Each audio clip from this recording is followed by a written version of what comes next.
नमस्कार छात्रों। आज हम महाराजा गंगा सिंह विश्वविद्यालय में एमए भूगोल के छठे पेपर ज्योग्राफी ऑफ टूरिज्म पर्यटन भूगोल के बारे में चर्चा करेंगे। यहाँ हम चर्चा करेंगे पर्यटन भूगोल के परिचय के बारे में कि पर्यटन भूगोल क्या है, उसकी चर्चा हम यहाँ पर करेंगे। पर्यटन भूगोल शब्द के माध्यम से जो समझा जा सकता है उसके कई सिद्धांत और परिभाषाएं हैं और शोधकर्ता भी इस बात पर बहस कर रहे हैं कि अध्ययन के इस बड़े क्षेत्र में क्या शामिल नहीं है, क्या शामिल है और क्या शामिल नहीं है। पर्यटन भूगोल की सामग्री जटिल है। भूगोल और पर्यटन की दो अवधारणाओं के बीच एक संबंध बना रही है। विशेष रूप से भूगोल शब्द के साथ तुलना में यह विषय यानी पर्यटन भूगोल नया है। 20वीं शताब्दी की शुरुआत में विज्ञान की शुरुआत का पता लगाया जा सकता है। हालांकि भूगोल के अध्ययन के अंदर पर्यटन का उपयोग बहुत पहले से किया जा रहा था। 1950 के दशक तक पर्यटन भूगोल को अपने स्वयं के डोमेन के रूप में स्वीकार किया जाने लगा। विशेष रूप से संयुक्त राज्य अमेरिका और जर्मनी के भूगोल वैज्ञानिकों ने इसमें महत्वपूर्ण कार्य किया। शुरुआती या पहली परिभाषाएं बहुत अस्पष्ट और अधूरी थी। चबोट ने 1964 में कहा कि भूगोल और पर्यटन दो शब्दों से जुड़ने के लिए पूर्व निर्धारित है, क्योंकि प्रत्येक भूगोलवेत्ता को पर्यटक के गुणों को दोगुना करना पड़ता है और पारस्परिक रूप से हम कह सकते हैं कि प्रत्येक पर्यटक एक छुपा हुआ भूगोलवेत्ता होता है।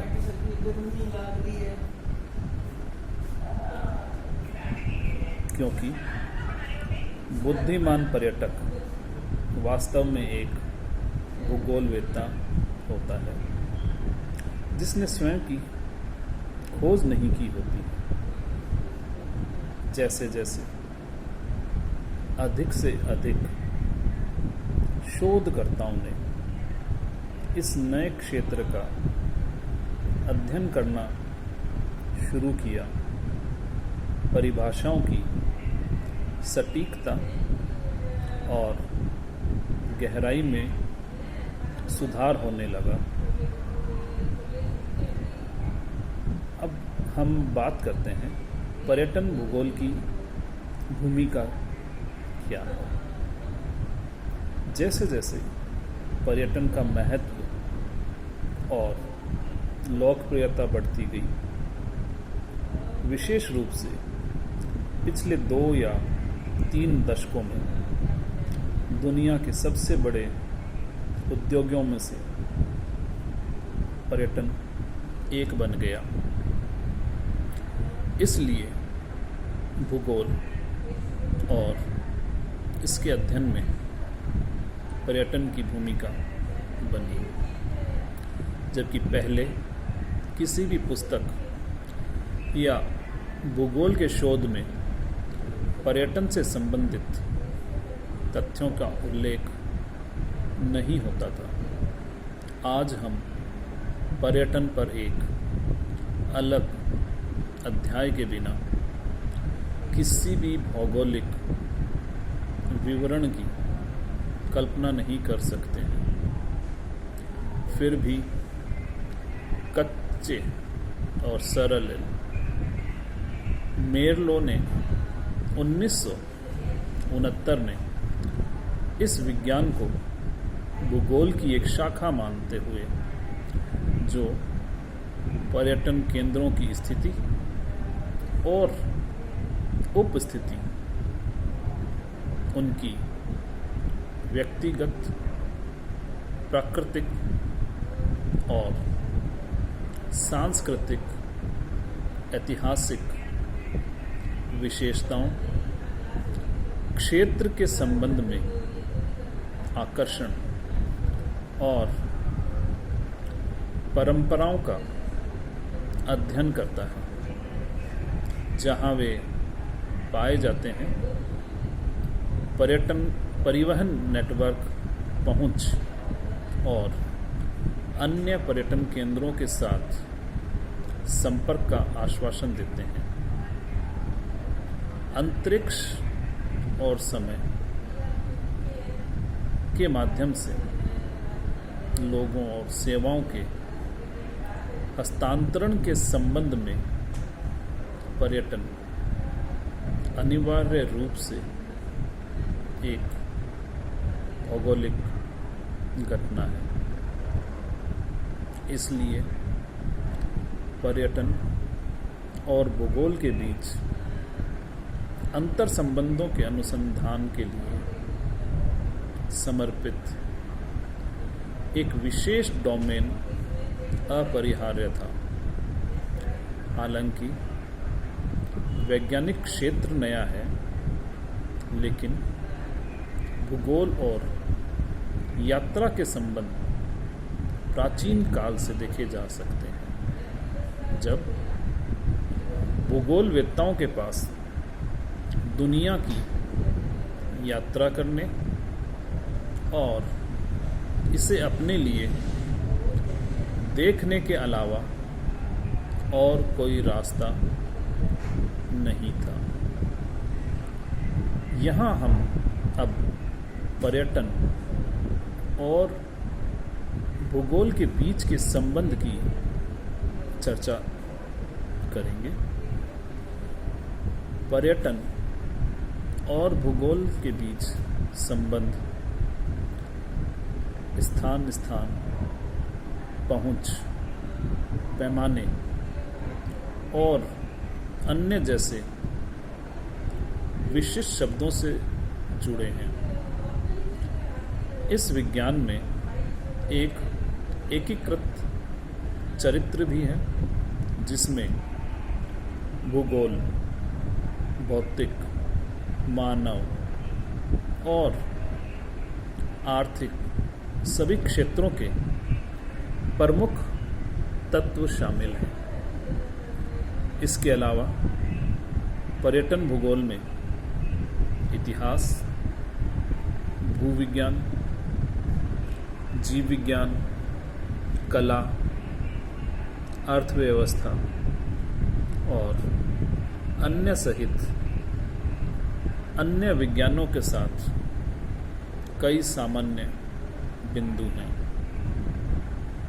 अधिक आधुनिक समय में पर्यटन भूगोल एक व्यापक परिभाषा प्राप्त करने के लिए बन गया है। स्थानिक और लौकिक उत्पत्ति के अध्ययन के बारे में, पर्यटन घटना की पुनरावृत्ति और खुलासा, भौगोलिक वातावरण के स्तर पर एक जटिल और विशिष्ट बातचीत के रूप में माना जा रहा है। जैसे पर्यटन भूगोल पर्यटन संसाधनों जैसे प्राकृतिक या मानव निर्मित, पर्यटन अवसंरचना जैसे परिवहन,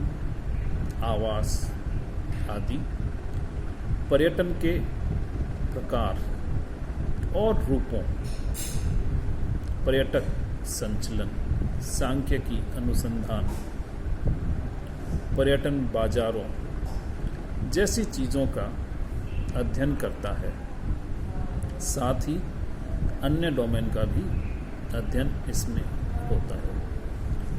पर्यटन में भौगोलिक रुचि के क्षेत्र एस विलियम्स द्वारा 1998 में बताए गए, जिसमें पर्यटन के विकास के पैमाने, स्थानिक वितरण, पर्यटन प्रभाव, पर्यटन के लिए योजना और पर्यटन विकास के स्थानिक मॉडलिंग के प्रभाव शामिल हैं। दो डोमेन के बीच एक और लिंक भी है, क्योंकि प्राथमिक कारक जो एक निश्चित क्षेत्र में पर्यटकों को आकर्षित करता है वह है भूगोल। इसके सभी विशिष्ट तत्व आपस में बहुत गहराई तक जाते हैं, क्योंकि पर्यटक आमतौर पर उस स्थान के कथित अनुभव के माध्यम से एक निश्चित गंतव्य का चयन करते हैं, क्योंकि वे इसकी भौगोलिक विशेषताओं की कल्पना करते हैं। वे भूमि या पानी की सतह पर यात्रा करने के लिए परिवहन के साधनों का उपयोग करते हैं, जिसे हम पर्यटन प्रवाह कहते हैं, या पर्यटक परिसंचरण। एक निश्चित स्थान पर जाने के दौरान पर्यटक उस स्थान के भूगोल को, उनके विशिष्ट रूपों के साथ स्थानीय आबादी की परंपराओं को, स्थानीय अर्थव्यवस्था को लाभ पहुंचाने और अपने संसाधनों का उपयोग करते हुए सक्रिय रूप से खोज और सराहना करते हैं। अंत में पर्यटन भूगोल स्थानों, परिदृश्य और लोगों के बीच संबंध का अध्ययन करता है। यात्रा और पर्यटन को एक आर्थिक, सामाजिक और सांस्कृतिक गतिविधि के रूप में वर्णित करता है। अधिक संक्षेप में यह सब स्थानिक और लौकिक गतिशीलता के बारे में है, साथ ही साथ पर्यटन संसाधनों के बीच बातचीत भी है। यह पर्यटन भूगोल का महत्व, मतलब और उससे संबंधित जानकारी है। पर्यटन भूगोल क्या होता है? छात्रों,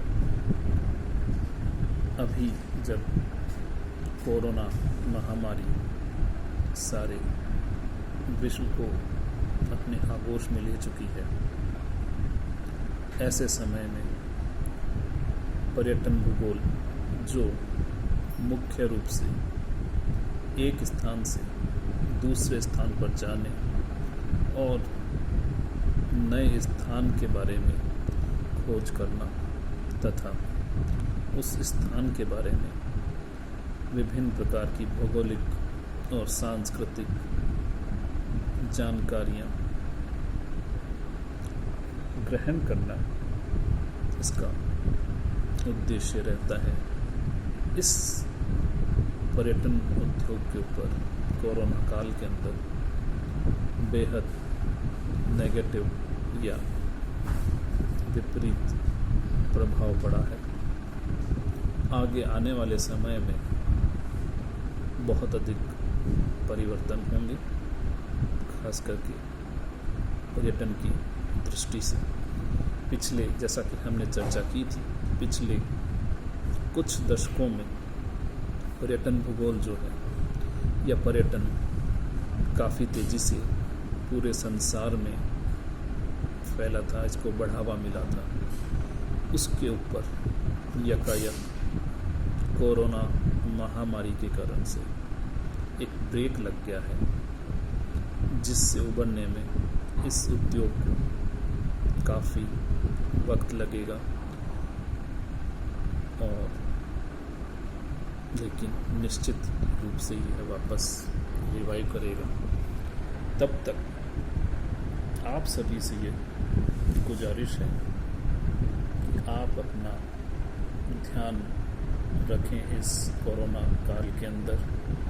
अब जब सरकार ने लॉकडाउन के पश्चात सभी चीज़ों को अनलॉक कर दिया है और कहीं भी आने जाने के लिए अब कोई प्रतिबंध नहीं है, तो इसमें हम नागरिकों की जिम्मेदारी बढ़ जाती है।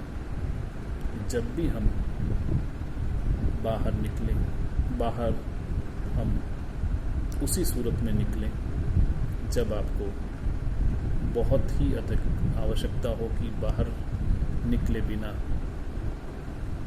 वह कार्य संभव नहीं, और वह कार्य भी बेहद महत्वपूर्ण हो, तभी आप बाहर निकलें। क्योंकि हम देख रहे हैं कि भारत के अंदर कोरोना जो है बहुत तेज़ी से संक्रमण फैल रहा है। तो 5 लाख के आसपास लोग संक्रमित हो गए हैं, और इसको संक्रमण की दर जो है बेहद तीव्र गति से फैल रही है। ऐसे में हम नागरिकों को, यदि हम अपना ध्यान रखेंगे, तो यह एक देश सेवा भी होगी। जब भी आप ज़रूरी हो केवल उसी स्थिति में बाहर निकलें, और जब भी बाहर निकलें आप मास्क आवश्यक रूप से धारण करें, और आवश्यक रूप से सोशल डिस्टेंसिंग का पालन करें। 6 फीट दूर एक दूसरे के बीच में दूरी बनाए रखें, तथा समय समय पर अपने हाथ साबुन से या हैंड सैनिटाइज़र से धोते रहें। जब हम अपनी सुरक्षा करेंगे तो निश्चित रूप से हम देश की सेवा कर रहे हैं। देश में कोरोना संक्रमण आगे बढ़ाने, रोकने में हम कार्य कर रहे हैं। इसलिए इन सभी चीज़ों का आपको ध्यान रखना है। धन्यवाद।